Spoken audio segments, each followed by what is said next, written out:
Hey everybody, this is Bulbatrainer. I wanted to apologize for the shaky audio in my last video. I'm still trying to perfect my use of Audacity, and video editing is still somewhat new to me. So I wanted to thank everyone who powered through that. I'm still trying to find my legs, but hey, at least I found my arms. I also want to apologize for the lateness of this video. I had a loss in the family and really wasn't in the mood to do much editing, but I promise to try and stick to a more regular schedule from now on. With the reveal trailer of Assassin's Creed Valhalla being released between when I wrote my last script and when I posted the video, and then followed up by the gameplay trailer, I have to say that there's nothing I'm more excited for in the coming year in terms of gaming, maybe even more than a new generation of consoles. I love Pokemon, like, a lot, but it's not the only game series that I play, not by a long shot, and I thought I'd expand on the topic in this video a bit, before inevitably becoming a PokeTuber. I'm hoping that it gives me the precedent to be able to talk about a wider variety of topics in the future, such as reviewing Assassin's Creed Valhalla or the new BioShock when they come out. I wanted to change up the top 10 style just a bit for this one, where I'll be listing my top 5 video game franchises and then the top games from each of those franchises. That technically makes it a top 10. To count for this video though, the series will need to have at least 3 games, as some of my favorite games like Prey and Outlast are great, but also not that hard to pick a favorite from. I want to add that there might be mild spoilers for any of the games that I pick, so if you haven't played any of them, I highly recommend that you do, and you might want to skip that section until you do. I'm also going to add that this is just an opinion, mine in particular, and I don't really expect anyone else to match up with my picks. But, as with last time, and for any future videos, I'd be really excited to see your choices in the comments below. Don't worry about the order either, as these aren't in any special order. The first choice is the most obvious. In my life since the first week it came out, I've been playing Pokemon for a long time. A really long time. I'm old. The world, the lore, the character building, and the Pokemon themselves have always been there in my life. Even if Nintendo decided to stop releasing the games, if they made Sword and Shield the last ones of the series, I'd still be a fan. The experience and memories of playing growing up would still be a massive influence on me. I started with Blue, and then struggled with Yellow, Electric Starter with Brock and without a sprinkler system, not fun times. And then Silver, Gold, and Crystal came out. The concept of 2 regions in a Pokemon game was neat at the time, but has only become more unique as each subsequent game has come out without the feature. It's not wildly liked by everyone, and it does raise some interesting questions regarding how no one in Kanto ever saw any Johto native Pokemon despite being so close. I have a theory. But it was still amazing at the time to finish one region and then go back home to Kanto and go through their gyms again. It quickly became my favorite game.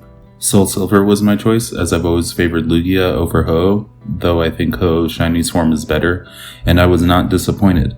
The story is similar enough to be nostalgic for those of us who played the originals first, while improving on some of the elements, such as giving the Kimono Girl some more importance and development, expanding on your rival, and adding some new features, most notably walking Pokemon.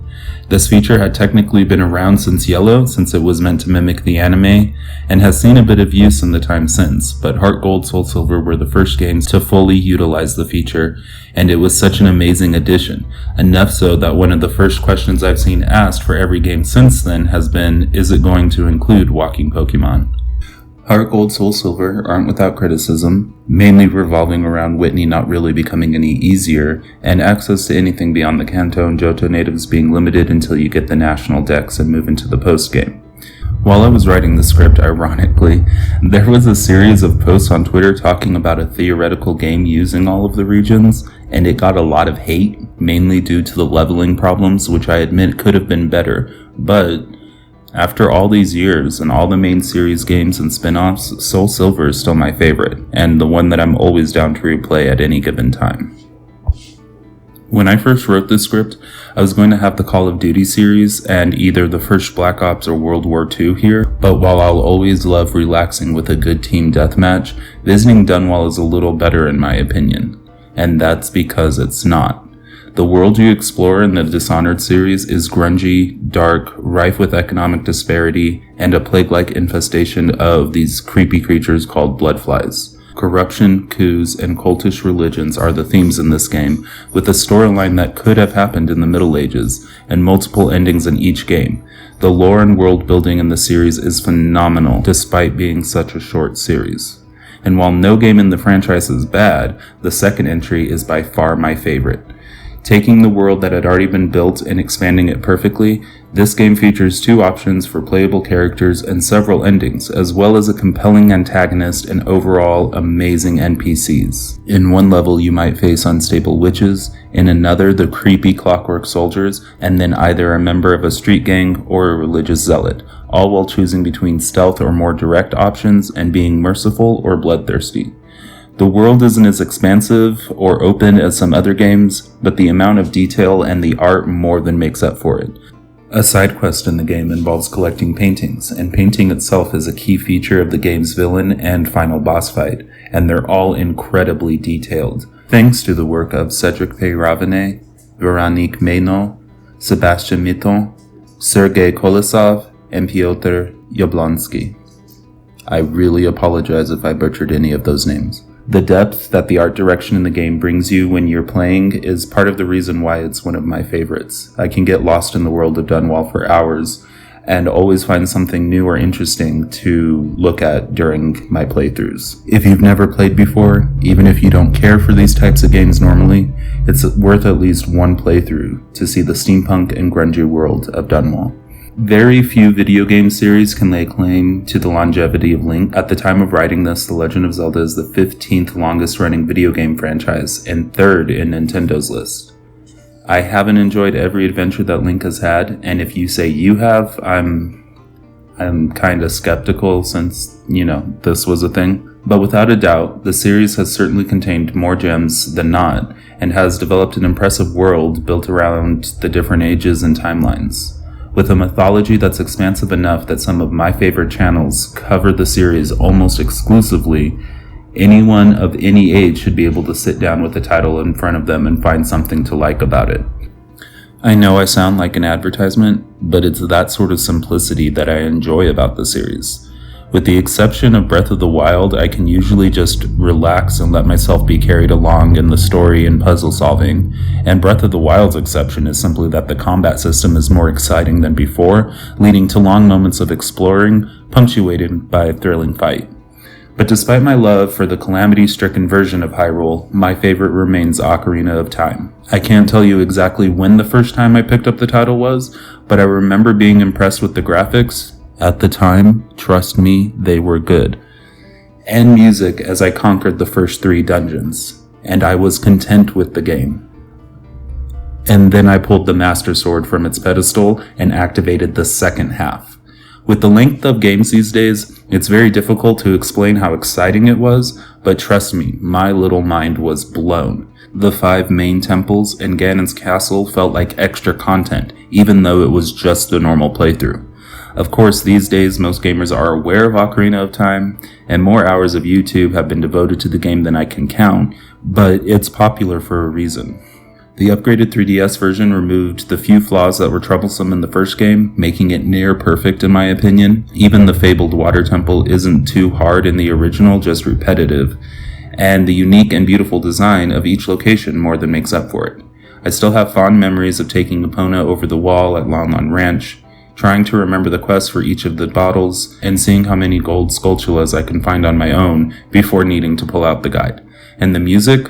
Perfect. Hyrule Field, Saria's Song, The Song of Storms, and the theme for Gerudo Valley are some of my favorites, and I find myself listening to them regularly, like when I was writing the script for instance.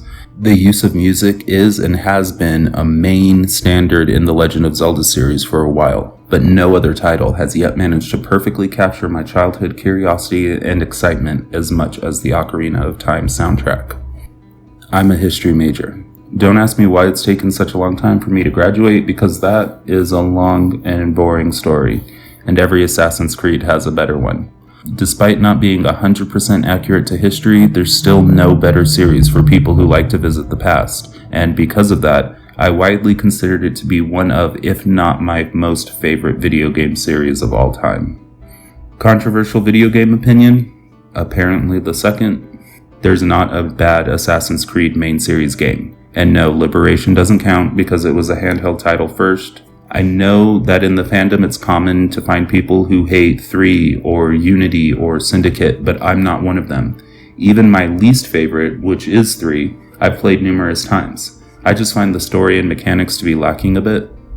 At the end of the day though, each character's story, whether it spans 1 game or 3, the larger overarching plot and the gameplay itself has embedded itself into my heart.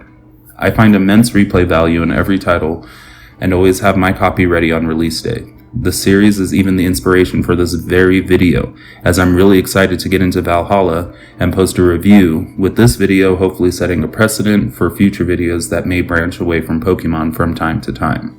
While I feel that the latest 2 titles are the pinnacle of what Ubisoft can deliver to us in terms of the Assassin's Creed series though, my favorite is still Black Flag. I have to admit I wasn't too excited with the idea of this game when it was first announced. The ship mechanics in 3 were still fresh in my mind, they were one of the weaker points of the game, and getting 100% of those achievements required fumbling my way through them time and time again. I wasn't looking forward to repeating the experience. When I first sailed my ship out into the open ocean, I fell in love.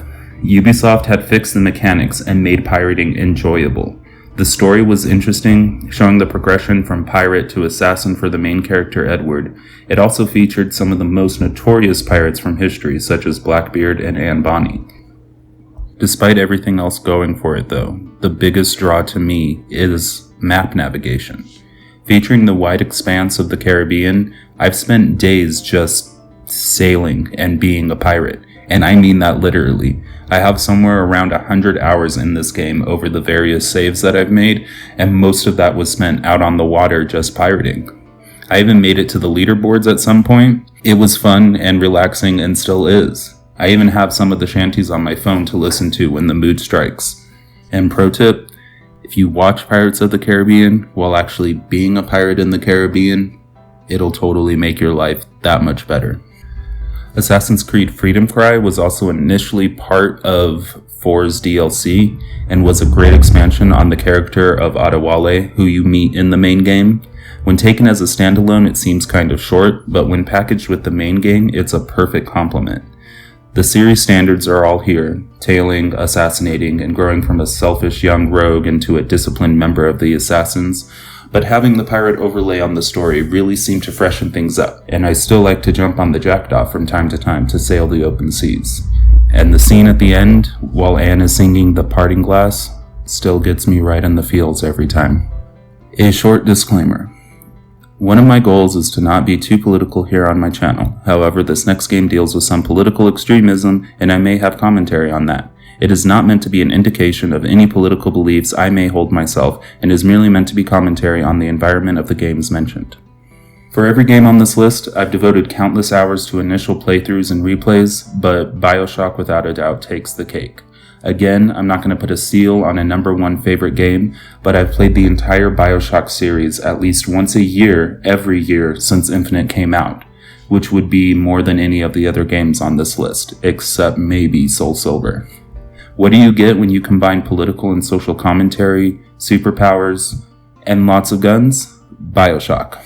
Far less historically accurate than Assassin's Creed, but still managing to present interesting what-if scenarios on our actual history and political ideas, the BioShock series takes place over 2 locales.